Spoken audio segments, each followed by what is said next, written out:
Hello fans of geometric methods. We have a really fun insight today, and that insight is that bending moments do not exist. That's right, you heard it here first. Bending moments do not exist. Only forces separated by an arm exist. And I know I'm being a little provocative, but you'll see what I mean.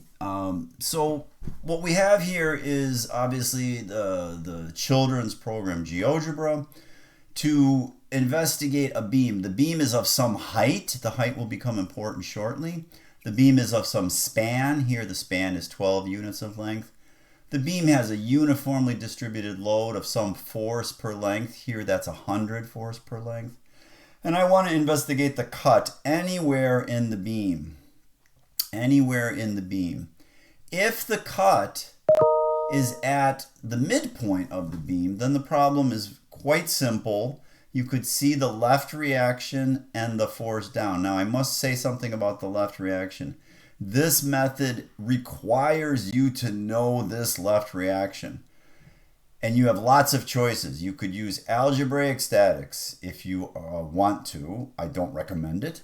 You could use graphic statics. You could use the Mueller-Breslau method. You could use the classic Mueller-Breslau method or the modern Mueller-Breslau method. Or you could use finite element or whatever you want. Just get the left reaction, okay? So the left reaction is known. The amount of force coming down is also known.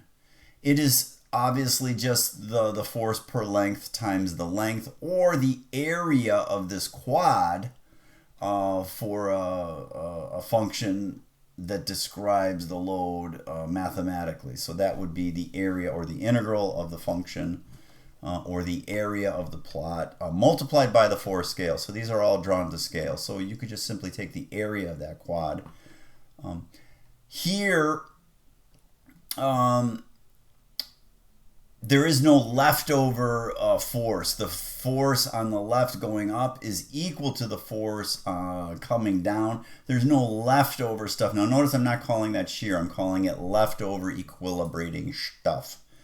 And then you could find the moment very quickly by multiplying this known left force times this arm. And that is the moment spinning clockwise. So what's resisting it?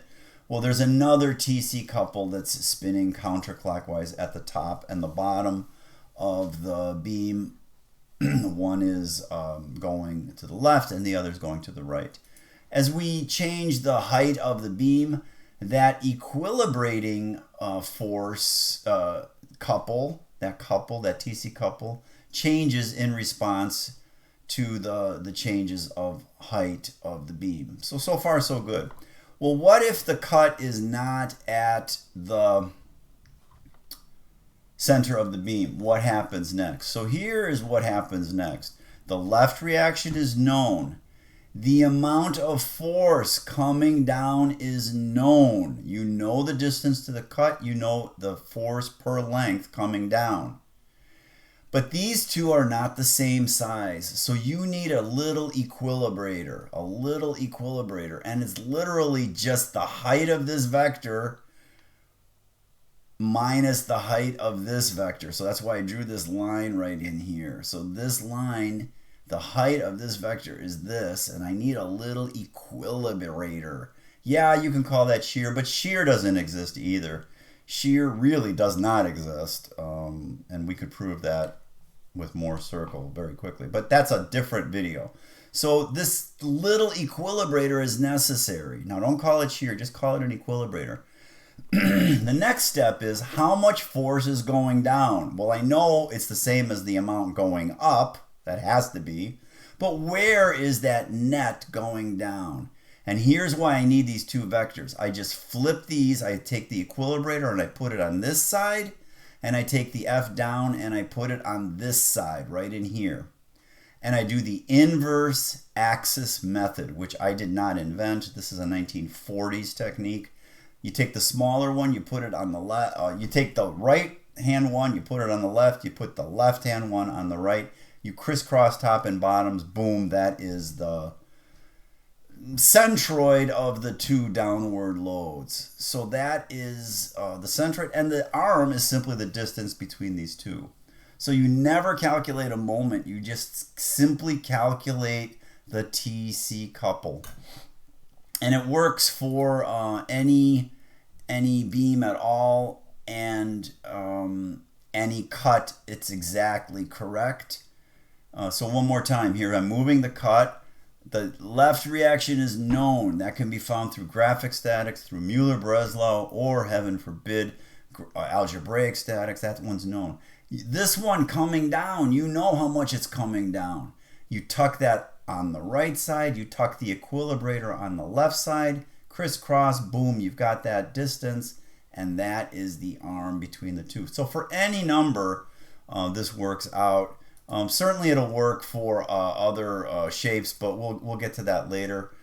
One of the reasons why this absolutely has to work, of course, is that it works.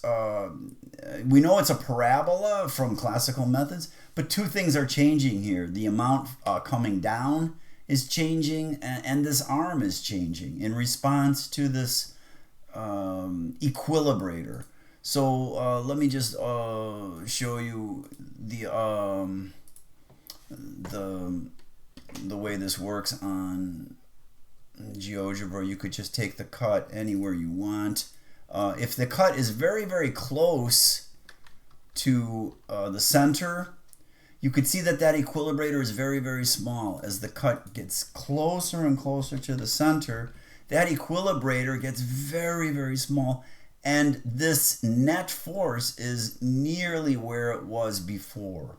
But as the cut changes and it gets closer to the left side, then things are quite different, right? And the change is parabolic. They're growing because of two factors. So you could think of it as x squared, that function with the force. Super fun. I hope you absolutely loved this video.